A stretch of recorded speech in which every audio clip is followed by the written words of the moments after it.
అందరికీ నమస్కారం. ఈరోజు Singareni area hospital Mandamarri region నుండి మమ్మల్ని ఇక్కడికి హైదరాబాద్ నిమ్స్కు రిపేర్ చేయడం జరిగింది.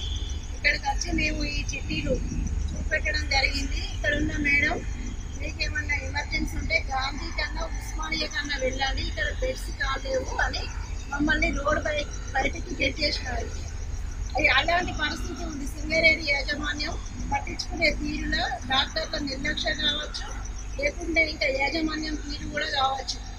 సింగరేణి కార్మికులారా, ఇది మాకొక్కరికే కాదు, రేపు ఇంకా ఎవరికైనా ఇలాంటివి జరగకుండా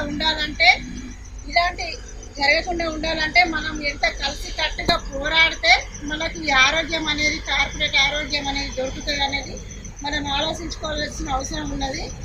దయచేసి మమ్మల్ని రేపు కార్పొరేట్ హాస్పిటల్ పంపించండి. మమ్మల్నే కాదు, ఇంకా ఏ సింగరేణి కార్మికులనైనా కూడా మంచి కార్పొరేట్ హాస్పిటల్కి పంపించగలరని సింగరేణి యాజమాన్యాన్ని కోరుకుంటున్నాము. సిఎండి గారు, బలరాం గారు, మీరు కొత్తగా వచ్చారు కదా, మీకు కూడా తెలియజేస్తున్నాము. మా పరిస్థితి ఈరోజు రాత్రి 11-12 అవుతుంది టైము. నడి రోడ్డు మీద నిమ్స్ హాస్పిటల్ దగ్గర నడి రోడ్డు మీద ఉన్నాం సార్.